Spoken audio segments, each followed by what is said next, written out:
Hello, hello, hello, and I'm here with my UFC fight night. I believe it's 9 from Las Vegas. It happened last night. I hope you saw it. And yeah, I'm in my car instead of my normal Sunday outdoor hiking, beautiful view, exercise, nature spot because it's 100 degrees and I am not my ancestors. As an African man that I used to work with told me, he said, I am diluted.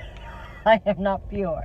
So I can work out in like 88 degree weather, but not 100%. So I'm gonna have to wait until about 8 o'clock tonight to go ahead and take a little run on the beach, and I'll post some pics, but we're not gonna have that video like I've been doing for the last few weeks from the great outdoors, but later on. I've really enjoyed all of this fitness that I've incorporated, especially since the quarantine. I kind of told myself I'm changing my life, and one of the big things that I was changing was my physicality. In my 30s, I wanted to, I feel like your 30s are your last decade to really achieve new physical heights before time just really starts to catch up to you. So I was like, I want to run faster, jump higher, run longer distances. I want to have better cardio. And so I've had improvements. I've been able to make small goals and achieve those goals. And so let me know if you guys want me to make a video about that. I've been asking myself lately, if the zombie apocalypse were to hit today, how quickly would I die? Like, if the weapons were across town, you had to get there on foot, could I sprint for a few blocks? Could I run a few miles? Could I hop a fence? Could I run up some stairs? Could I do some little bit of combat to defend myself and get away? How quickly would I die? And I'm happy to say now, I ain't gonna be first. I'll tell you that much. I don't know if I'm gonna get to the weapons, but I ain't gonna be first. So y'all let me know if y'all want me to do a video about that journey, especially during this quarantine, and answer the question: if the zombie apocalypse were to hit today and you had to go across town to get to the weapons on foot, how quickly would you die? Be honest. We are not all Vin Diesel and all those action here. You know what I mean, all the zombie killers. We are not that. Be honest. All right. So let's go ahead and get into this recap. I made 5 picks on Instagram, Twitter, Facebook. It was not on YouTube. So again, you have to follow me everywhere. So I made 5 picks. What was supposed to be the main card, but actually, since some of the fights were, let me have to switch hands here. I'm pulling an angle is like crick. Anyway, so many fights and stuff were changed around. We actually just had one big main card with 7 fights on it. However, I only made 5 picks from what was supposed to be the main card. So I'm only going to recap those fights. Although, go back and watch the whole card. All the fights were good. It was a great event, like 4 hours long, because one big event. So what would have been the main card? I made 5 picks, and I actually got 4 out of 5.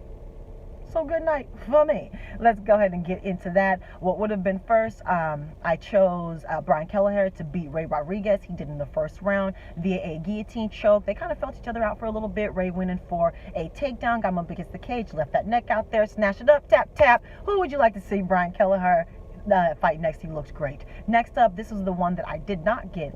This was a late minute replacement. I chose Bartosz Fabinski to beat Mark Muniz. He did not. This ended in the first round as well. Mark looked really good, actually. I'm gonna have to do a little bit more research on, Andre Muniz. I'm gonna have to do a little bit more research on him. This ended in the first round. He actually got Bartosz to the ground, and when Bartosz got him to the ground, he actually locked him up in what I thought he was going for, a triangle, but then he switched it up into an armbar, like sideways across the thigh. It was real slick, real sweet, something you don't normally see. Again, I'm gonna have to do a little bit more research on Andre Muniz. Who would you like to see him fight next? Next up, I got this pick as well. I chose Michel Pereira to beat Zelim Imadaev. That was pretty decent. And he did. This ended in the 3rd round via a rear naked choke. We'll get to how that went with the stoppage, but before that, Michel was whooping his, you know what I'm saying? He was tagging him up. He was doing all kinds of little personality, little showmanship. He was putting the hands down. He was putting the chins out. He actually slapped him twice. It was more of a palm strike, but it was hard too. It was like, you saw it's like, it's more of a palm strike. But he slapped him twice, landed twice.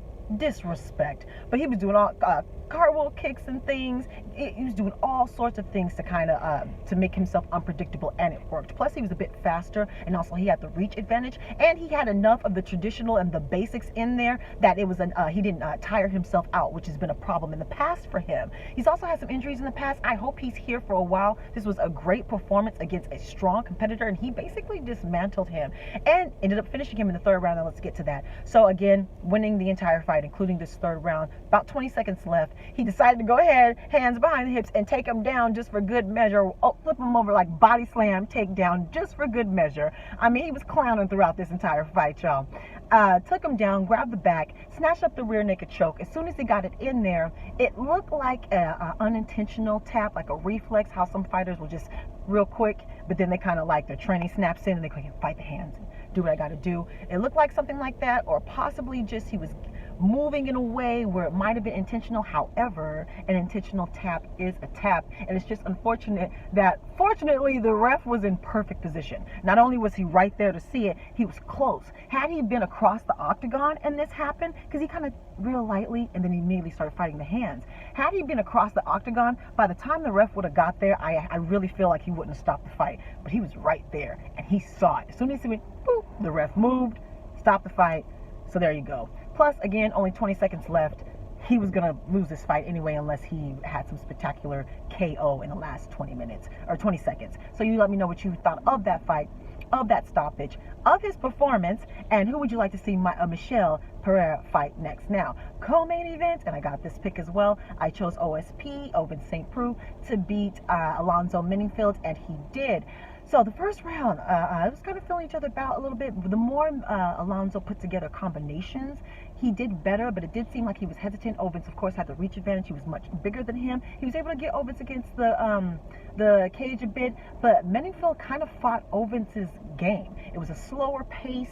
He wasn't up in his chest. Again, he kind of fought OSP's pace in that, yeah, that didn't work out for him. I believe it was the end of the second round where Ovince connected with left, going backwards, stepping backwards, left hook, all chin, dropped him, his body crumpled, boom, boom, boom, face first. All the way out. Sleep. Great win for OSP to a nice up-and-comer who had some eyes on him. Who would you like to see OSP fight next? Now, finally, main event, and I got this pick as well. I chose Alistair Overeem to beat Agusto Sakai, and he did. This ended in the fifth. Yes, we did. We made it all the way to the fifth round. Now, I thought I was going to lose this fight. And even during the fight, as it was going on, the betting line changed and all the money went to Agusto because Agusto came out nice and strong and fast and quick. He was first. He got up in Alistair's face, pushed him up against the cage, was landing combinations, nice body shots. Now, Alistair, of course, was covering up and blocking a lot of the shots, but a lot of those were getting through. Plus, with these heavyweights, with these big boys, you can block a shot and still break an arm. So there's a lot of body work going on there, and he was basically muscling him up against the cage in open space. He was just first. He was the one throwing more punches, more combinations. He was first. So I was like, oh, I don't know, Alistair. So in the third round, the middle of the third round, Alistair was like, you know what? I have underrated wrestling. Let me go ahead and wrestle a bit. So he takes him down fairly easy, actually, and starts to mount some serious ground and pound. Elbows to the face, punches to the face, and everywhere Sakai tried to turn, he had the right counter action for it, busted him up quick in that third round. On to the fourth round, he stood with him for a little bit more. Again, he's like, oh yeah, the wrestling worked.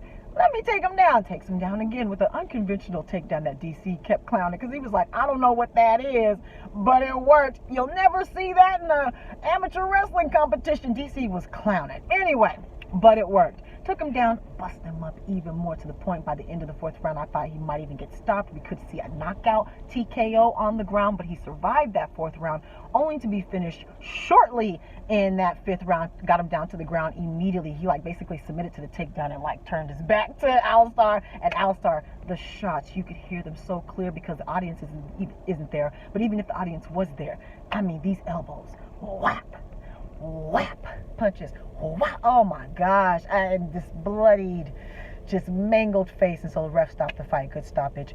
Great win for Alistair Overeem, who is 40 years old. And Alistair is a good example of kind of, his personality is kind of unconventional, especially for a heavyweight. I always say, you know, put your personality out there. You have to market yourself. That doesn't mean you have to be a jerk or take on a caricature. Just be yourself. And Alistair, I think, is a good example of that. Him being a European black Dutchman. He's from Holland, I believe. Correct me if I'm wrong, but comes out to his Euro techno music, the drum and bass type music, and he has his kind of soft-spoken, but say it to his face, outright, but this brutal power. He has his certain taste, and he just, some people think he's cocky, but he kind of rides that line. He seems to be very humble, and he's managed to put together a very consistent, strong fan base for like over 20 years by just simply being himself. So he's a good example of just being yourself. And again, he's not your conventional type of personality type, especially for a heavyweight, a black heavyweight at that. So, you know, he's a good example of just being yourself.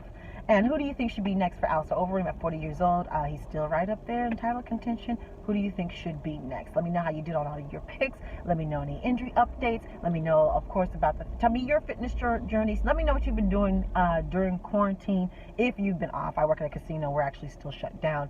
If, you know, you have been working, if you haven't, let me know what's going on. And again, if the zombie apocalypse hit today, how quickly would you die? Because we ain't all making it across the city to the weapons. All right. Follow me on Facebook, Twitter, and Instagram. I'm on Snapchat. Subscribe, like, talk to me. Take care. Goodbye.